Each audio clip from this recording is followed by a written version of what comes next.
Battle Cats has been skyrocketing for the last 10 years, but there were a few downfalls that probably could have ended Battle Cats in a split, which is why today I'm going to be talking about the downfalls of Battle Cats. The energy limits was a huge thing for the downfall of Battle Cats, such as it decreases your time for grinding and playing the game. And Battle Cats is a fun playing game, but Battle Cats, why would you add a thing where there's a limit to how long you could play? And you would have to wait a long time just for you to get your energy back to play even more. And the only thing you can use is leaderships and wasting your cat food to get your energy back even faster. The Battle Cats Gacha system was also a huge thing, such as sometimes it could be a bit random on the normal cat capsule, but on the rare capsule it depends, because you know how there is certain types of rates on how you will get like an uber super rare like 5 to 9%, well to like a super rare as like a 50%, and a rare cat normally to 75%. So personally I think it depends on the banner.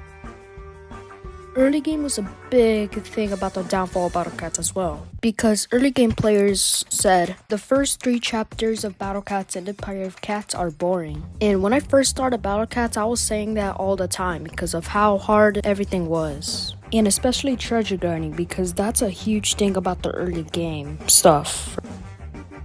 This downfall kind of connects with the early game, because early game could be beaten by just spamming tanky meat shields and all taking stuff. And because of that, people could think like at first nothing's gonna happen. And because of this, people are gonna underestimate how hard it's gonna get later. And this is also a huge reason why people quit the game. So in conclusion, I think Battle Cats should have made first 3 chapters a little easier, but not a little harder at the same time.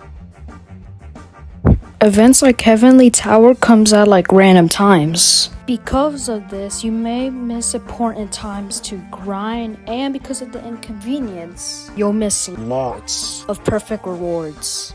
And this could be very annoying for players with limited time to even beat Heavenly Tower. And I think Battle Cats should start making events at times where it's very popular, like a lot of people are playing the game right now.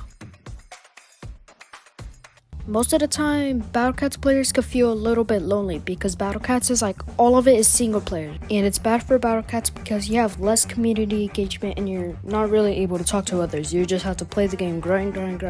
And this can limit what the game has to offer to all of us, Battle Cats players. In conclusion, I think Battle Cats should add a way where you're able to talk to others on Battle Cats so you could be a little more energized. And maybe a little friends list, I don't know, maybe something like that. Many mechanics such as traits, talents, and combo effects, Battle Cats didn't really explain them well to me. And when I first started them, I was so confused, but now I know what they are, but it took me a while to get used to them. And it's bad for other players because they have to do their own research to even know what they do. And this caused a lot of Battle Cats players to feel overwhelmed because of how much researching they've been doing. So I think it'd be a lot more better if Battle Cats were to add like a little more tips on tutorials. Upgrading talent to true forms needs lots of materials. It's bad because drop rates are low and stages are limited. And it is very frustrating for progression to even beat Battle Cats. Such as cat fruits, they are unlocked for true forms for many cats. Cat fruits also come in many different types: green, blue, purple, red, and yellow. There is also an epic cat fruit and seed, but it takes a long time because it's rare. Cat fruits also appear at certain times. And the problem with it is that drop rates are low and it rotates daily. Behemoth stones are also used for true forms, especially legend rares. And these are extremely rare and take months to even get. Overall, farming feels grindy because many stages only appear at specific times. And sometimes you will beat a cat fruit stage 5 times and will get nothing. And some true forms need 3 to 5 different fruit stones, and Ubers need epic cat fruit seeds, or cat fruits. Also, Behemoth stones and elder cat fruit stages are hard, not just grindy. Unbalanced difficulty spikes are the biggest complaints in Battle Cats. For example, let's say you face weak red enemies, then suddenly Teacher Bun Bun shows up with insane damage and speed. So I'm just saying that like huge enemies just appear without much warning. Like, Battle Cat should add a warning about it. Also, in late game, enemies scale faster than your resources. For example, into the future, alien bosses get massive stat boosts compared to the Empire of Cats enemies. Also, if you don't have the right units, the stage feels impossible. Unlike many modern mobile games, Battle Cats doesn't have a simple cloud saving system.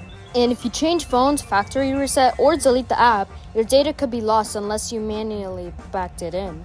And Battle Cats uses a transfer saving code system. So that means if you forget your transfer saving code, then you could lose your account and lose everything. And this is a huge downfall because players most likely spent years grinding on Battle Cats and spent money on the game. And it could possibly lead to anxiety, maybe even depression. Well, there you have it, the downfalls of Battle Cats. But overall, Battle Cats is still a great game. You should try it. Even though these downfalls exist, people still love Battle Cats. And if you enjoyed this video, please hit that like and subscribe button, and I'll see you on the next video. Peace.